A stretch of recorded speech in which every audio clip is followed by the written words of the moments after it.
What is going on YouTube? This is going to be my summer project. This is a Bear Creek Arsenal 24-inch 5.56 upper with a stainless fluted barrel. I went with the standard charging handle. I'm not a huge fan of the side charging stuff. I know some guys are. It's just, you know, I got AKs for that, so I don't really need it in my AR platform. This allows me to better, obtain, charging handles, bolts, and things like that, where I don't have to worry about anything or go through, Bear Creek Arsenal specifically.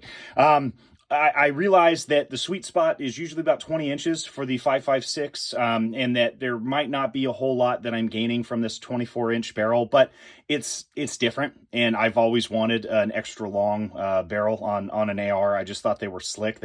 I missed the opportunity to buy this really cool A2 setup where it was this same length, but had a fixed front and rear sight.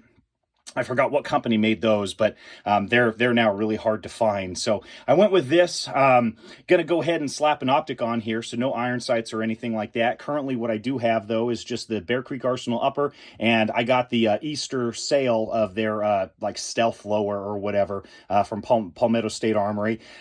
Going to be taking off the trash tier furniture here. I really don't like the A2 grips. That's gone. And then with the carbine, you could run this with that. Most people suggest to roll with a rifle length stock and buffer. If you did go with the carbine or carbine, if you have autism, buffer system, a lot of people were saying H2 or H3 if you were to pair it. I really, if I have this much length on the rifle, I really don't understand why some people would want to try to keep this section compact. This isn't going to be a run and gun thing anyway. You're not competing with this. You're probably going to shoot prone or on a bench with something of this nature. So this is just going to go full rifle. So that's it for what I currently have. But with my parts list that I'm after, this is just kind of popcorning some ideas out there. I'm heavily on the fence between the Magpul PRS stock or the Magpul MOE rifle stock. The reason I'm kind of leaning towards the MOE rifle stock for Magpul is that typically they come with the buffer tube, buffer, and spring, and that's all for about $100, whereas getting just the Magpul stock itself runs anywhere from $235 to $250, and that's just for the stock. You still have to buy the tube, the buffer, the spring, and then add it to it. So I'm as much as I would like to have this, I do already own a PRS stock, and with kind of me purchasing things, I like to have stuff that I don't already have. So that's probably why I'm going to go with the MOE rifle. I don't currently have one of Magpul's rifle stocks yet, so that'll probably be the route I take, but I really would like some kind of cheek riser device. So I'm going to have to get creative with that, probably slap something on the top.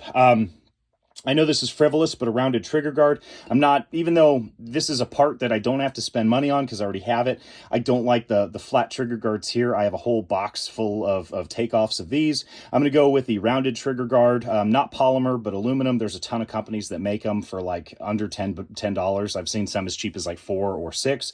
So I'm going to go ahead and get that. The Ergo Tactical Deluxe target grip with palm shelf. Again, that's something that I have on my PTR GIR 101 build, and I find it to be very comfortable, so I'm probably going to rock that on this build as well, because I think aesthetically it'll match. I'm probably going to go with the flat face trigger just for the feel. I currently have one on my Super Safety AR pistol build. There's nothing wrong with this trigger, and I'm actually fairly accurate with just the standard USGI style of triggers, but I just think that a flat face trigger, especially if it's like skeletonized, would kind of, give this that kind of, DMR feel. So that's where we're at. This is another one I'm heavily on the fence about, is I'm not sure which direction to take this for a muzzle device. I really dislike the turn style of flash hider that Bear Creek Arsenal puts on their barrels. I actually wish they just didn't even include that. They could have kept it, because this is just going in my trash bin. I am going to go with a muzzle brake. Again, most of the recoil is going to be soaked up with the overall weight and barrel length of this anyway. I'm not worried about extreme compensation or anything like that for muzzle rise. However, I think that it just aesthetically would fit that look that I'm going for, but I'm kind of going in a couple of different directions. Currently, I do have a Silencer Co. flash hider that, without spending any money, I could just put on there, but I don't really think it'll fit this one. I kind of want to go with a muzzle brake, or perhaps even like a compensator, so I get the best of both worlds.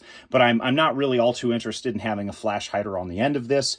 If you guys have a suggestion for something that you like, I'm definitely open to it. I've just been, like I say, I've been perusing through a bunch of different offerings, and just nothing quite feels right for this particular build.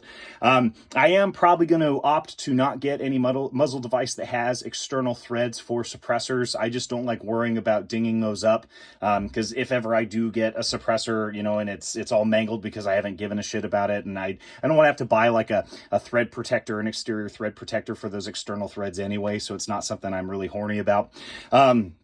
Bipod, I'm probably going to take, currently I have these, this really heavy, obnoxious side-mounted bipod from UTG on my PA-10 from Palmetto.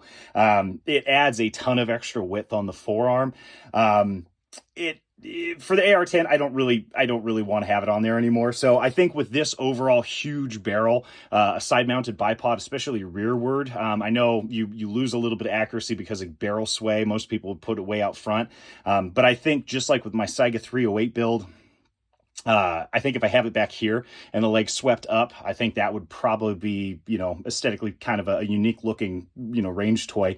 And then possibly a vertical grip. This is for transport. You know, if I do happen to carry it, if I go hiking, or if I do, you know, going from the truck to the bench, or going from, you know, the bench to some other position, it makes carrying this a little bit easier, because when you have this side mounted bipod and the forearm, it's like this huge 2x4 that you're holding. So I feel like a vertical grip would probably aid in that, and it's not going to be, you know, past the fully deployed bipod legs, the side mounted bipod legs. So that's kind of the route that I'm going.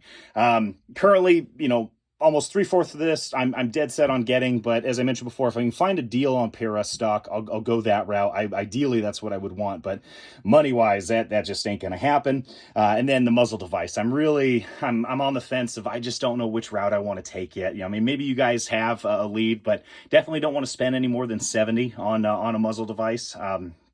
Obviously has to be steel. I see a lot of these cheap China, you know, aluminum ones, but I don't fuck with that, because, you know, in due time those eat themselves apart. So it'll have to be steel, obviously, and then nothing with external threads. But I'm open to suggestions. I mean, there's a ton of manufacturers that came out with stuff, you know, a few years ago, and I'm not hip to all of it. So we'll go have to you know, check it out online and see, you know, what all is out there for this. But I don't really give a shit if it's stainless or you know, a blackened steel or whatever. But I just don't really want a flash hider at all.